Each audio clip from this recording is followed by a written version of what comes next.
We are starting today with a story that's made a lot of headlines over the past couple of weeks. At the beginning of this month, a 24-year-old Marine veteran named Daniel Penny put a fellow New York City subway rider named Jordan Neely into a chokehold for 15 minutes, which ended up killing him.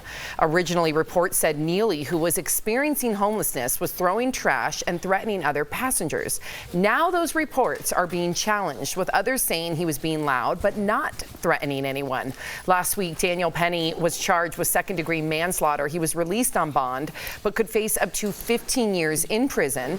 A legal defense fund has raised almost $2.5 million for the Marine. Even Kid Rock donated to it, giving $5,000 and saying Mr. Penny is a hero.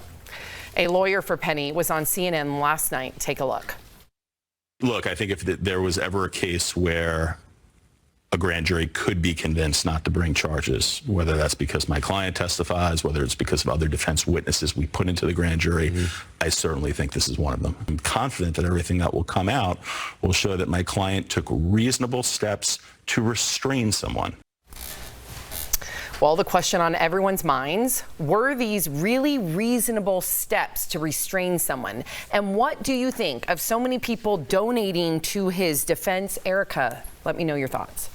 Well, I think that we keep saying it's politicized, but I don't think we're thinking of it in terms of the way that people are voting. I think it's more identity politics in terms of who you align with. So you have people who are very familiar with public transportation in big cities, and we understand that there are going to be people who are struggling with mental health issues. There are going to be people who are doing a multitude of different things on a daily basis. So that's not going to be as alarming to some of those people. Then you have people on the other side who are saying, like, if I were in this situation, what would I do in order to defend my family, as if this was a clear and imminent threat.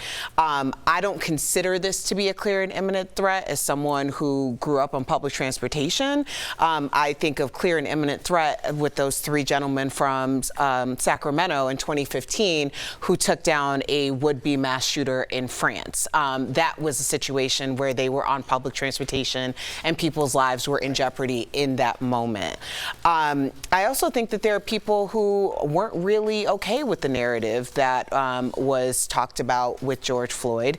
The idea that anyone would put someone in a chokehold for 15 minutes, twice the amount of time, almost, that George Floyd was held down, and not think that that wasn't going to be a cause to kill someone seems a little ignorant.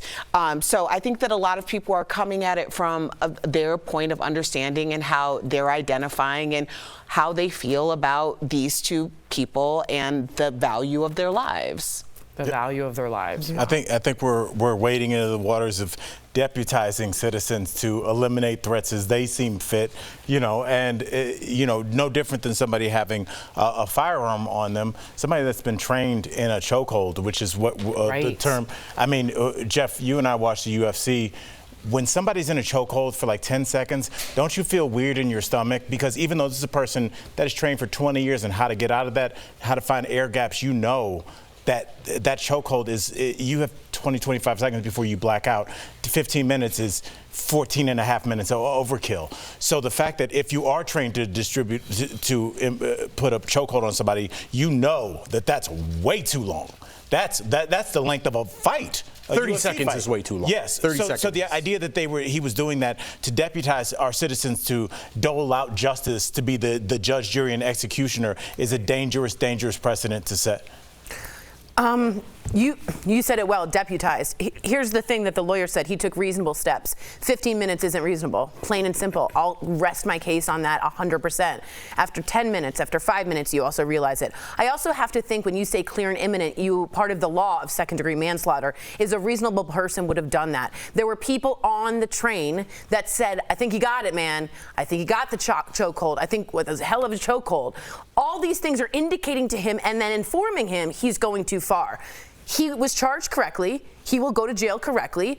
And he murdered someone. You don't get to do that. You're not Kyle Rittenhouse, who was acquitted, I understand, but in my opinion, deputized himself to take over. That's what we're starting to see, and that is somewhat terrifying. Right. Yeah, listen, when we do stories like this, I understand the situation. We kind of all dance around it, but I understand when you talk about a situation with a chokehold, we're bringing up George Floyd, which brings up race, which makes me feel like I should just sit up here and agree with everyone. But I don't want to be in that place for me or for my show, okay? I understand what's going on here. We're talking about race. When you put Kid Rock in there, we're making it political now. So everyone is on these teams, right? And if you're not on your team, you're not with us, you're against us.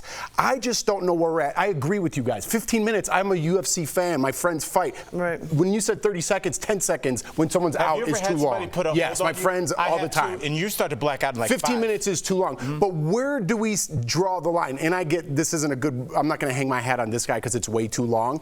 But the man that he choked out is on a top 50 list of mentally insane. I don't know. I can't use the word homeless. I don't know if I use the word mental. He's on a list where he's not a well person. He's not well, okay? Obviously, he was disruptive to this train. Everyone wants to give him the benefit of the doubt that he's just a normal citizen and this is what happens on public transportation. Not when my family's there. Not when I'm there, and people just look the other way. There's horrific videos, even fake ones, set up of men with actor children just grabbing children and running through an alley. It's on my Instagram. They do it all over. Nobody wants to get involved anymore. Everyone's hands off because of stories like this. Again, this is too aggressive. He's going to face a jury and see what happens. But nobody wants to get involved anymore. People act ridiculous on airplanes. Nobody gets involved. People run down an alley with their children. Nobody wants to get involved. The media wants to pin us against each other. There's a story today that happened in San Francisco. A man was stealing. A black security guard put him in a chokehold. The black child got away and he shot and killed him outside. We're not doing that story because this story pins us against each other. It has the trigger words, Kid Rock. It has the trigger word about the chokehold.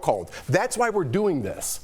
Well, I think in all fairness, though, we've known about this story that we're talking about on the subway and the Marine for going on weeks. The story that you're referring to just got top of news billing like today. I have not heard that story until earlier today. And perhaps we would do that story. Perhaps we wouldn't. But I think at the end of the day, when we're talking about what is necessary and what is overkill, literally, this was a situation that the reasons why the people are coming to this Marine support is because, of course, he's a Marine. Of course, there's a racial component. Yeah. Of course, there's a socioeconomic component. Right. But the fact at the root of the whole thing remains, what is considered necessary and what's considered clear? That's the question I was just going to bring up to you. Right. What's necessary? What's overkill? This is overkill. We all agree. There isn't two sides to this. This is overkill. My point of view is, when is this necessary? When you want to step in and say, I'm going to help this person without saying, oh my God, is that person a different race than me? Is that person a different sexuality? Is this going to come back to bite me and my family?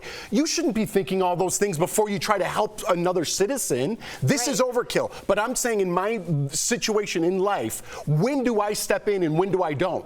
Based on someone's color of skin, based on their sexuality, when do I get to step in and protect my family? Honestly, Jeff, I think that's the difference. It's protecting someone. Who was in harm's way? But we're arguing about the same thing. No, I understand, but I'm saying this situation, we're talking about it because it's so egregious. And we all agree. Who was he defending whom from? I think that it's perfectly fine. People step in all the time and intervene in order to de-escalate situations.